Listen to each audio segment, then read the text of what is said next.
This is the Convene podcast.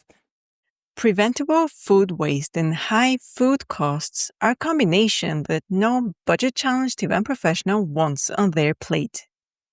But research demonstrates that when planners and venues work together, the result can be a win-win-win. Less food waste, improved efficiency, and better bottom lines all around. Coming to the table. How the events industry is tackling food waste. Written and read by Jennifer N. Dienst, Senior Editor of Convene. Food waste at events often has been viewed through a sustainability lens, with a goal of keeping food out of landfills by donating leftovers to community organizations or relying on venues to compost waste. But what if the goal were expanded to include preventing too much food from being prepared and served in the first place, reducing the cost of food and labor, as well as the environmental impact? The best opportunity for that to happen, a new study released in March by the U.S. Food Waste Pact suggests, is when planners and venues work together. The World Wildlife Fund, the WWF, which along with the food waste nonprofit ReFed leads the U.S. Food Waste Pact initiative, began working nearly a decade ago with the American Hotel and Lodging Association to train chefs and kitchen staff on strategies for minimizing food waste, including at events. What we've realized now is that there are two sides to this coin, said Pete Pearsons, WWF's Vice President for Food Loss and Waste and Global Initiative Lead for Food Circularity. There are the venues and the people that operate the whole space, but then there is the meeting planning community, the clientele of those venues, who have to be part of this whole ecosystem of change, he said. And that's been the one deficiency we've always had, which is why, over the last couple of years, we've really tried to come at it from the meeting planner perspective, because you can't do this work unless everybody's involved. The newly released study, Low Waste Events, Measuring and Reducing Food Waste in Events, measured the impact of food waste reduction guidelines at pilot project sites at 6 business events held in 2025. The study states it is the first to evaluate how coordinated actions between planners and venues can measurably reduce food waste, specifically by following a full event lifecycle approach. Among their conclusions, across conferences, meetings, and conventions, large quantities of food go uneaten, not because of intent, but because of fragmented communication, inconsistent planning processes, and the absence of shared expectations between planners and venues. In other words, event planners play an equally important role as venues in determining food waste. The study's data set included 20,000 meals, mostly served buffet style or during meeting breaks. The amount of food that went uneaten was shocking, said Tara Dalton, WWF's Circular Supply Chain Manager for the Food Loss and Waste team. On average, 42% of food prepared for buffets went uneaten. Of that, 29% meant the recovery standards for donation, and the remaining 13% went to waste destinations like compost and landfill. Those numbers don't include food left on the plates or back-of-house prep waste, she noted. One truth the percentages reveal, Dalton said, is that there's a real fear of running out of food and not providing a quality experience for the client. Over-ordering and overproducing food, according to Pearson, Dalton, and others interviewed for this story, is one of the long-held industry behaviors that the study grappled with.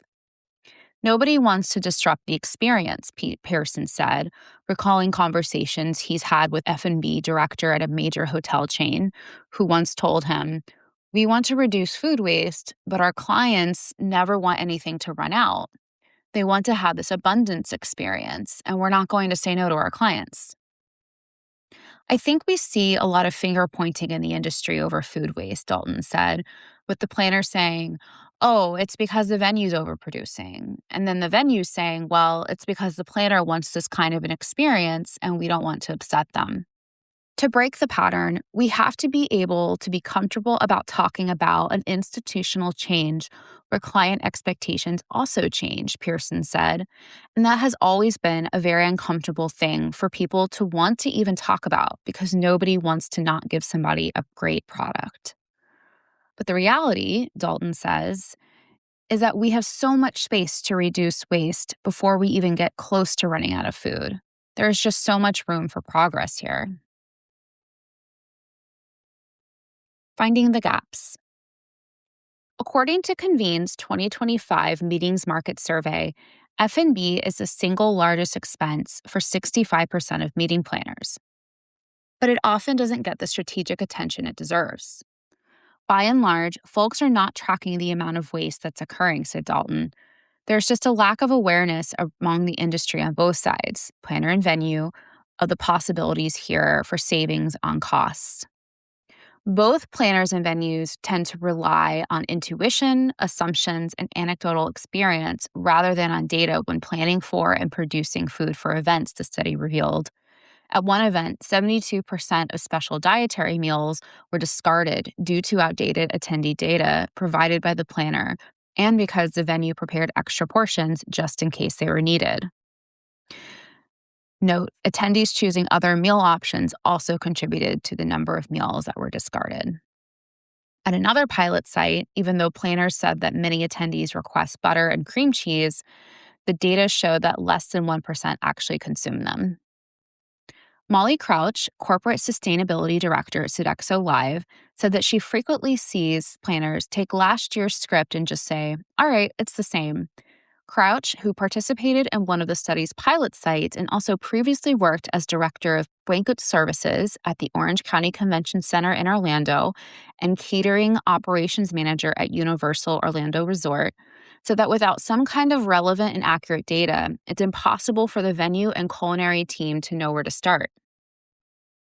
Meanwhile, on the venue side, inconsistent production practices are common, the U.S. Food Waste Pack study found. Of the 6 venues that participated in the study, only one used written production specifications across all menu items. At one plated dinner, the banquet event order, the BEO, called for 1,200 entrees, but the kitchen produced 1,440 plates, a 20% overage.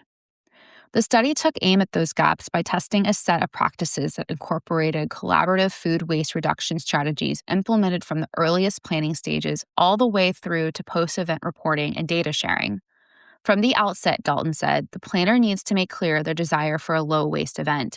It's about people seeing F&B as part of the fabric of an event plan, communicate with the venue, follow up, track data, and learn from it. The study also tested specific practices, including controlling portion sizes and agreeing in advance on how real-time adjustments to food service will be handled on site, based on earlier research conducted by the WWF and ReFed. For the interventions that the study did implement, Dalton said, we were able to reduce waste by an average of 55% in those targeted food categories, where we used these food waste best practices and guidelines that we were testing at the pilot sites. And for the planners who participated in the study, the new behaviors were likely to stick. Surveys showed that 4 out of 5 reported feeling very likely to continue practicing them months later. Venues also are making changes. 90% continued internal food waste discussions, 75% maintained right-sized, meaning adjusted according to consumption, serving vessels, and 50% made menu or setup adjustments. The bottom line. There's little question that food waste equals wasted money. If each of the 1.9 million business events hosted in the U.S. annually had the same rate of uneaten food as the 6 events in the U.S. Food Waste Pack study, the combined waste would total 55,000 tons of food valued at more than $330 million. The potential for cost savings is real. Here's a micro example from the study. When a venue cut the amount of sauces and salad dressings in half for a 1,000-person lunch, they saved 72 pounds of food and $1,037 in food waste. But who sees those savings on their bottom line, the planner or the venue? It's very complicated, Dalton said, and I think that's why venues are hesitant to say that this is going to save you on costs, because planners have to commit to certain guarantees by a certain point and certain overages. That points to why planners should take an upstream approach when it comes to their food waste strategy. The start of the planning cycle is when planners can realize cost savings, not the day before an event, Dalton said, when the food has long been ordered. Crouch echoes this emphasis on getting a head start and being vocal with venue partners from the get-go.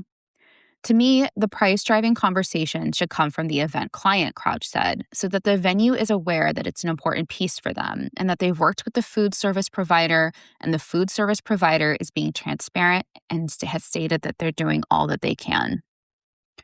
Crouch explained that in venues where food service is managed by an outside company, the venue has the ability to bridge the gap of what can seem like competing agendas of reducing food waste and maintaining margins.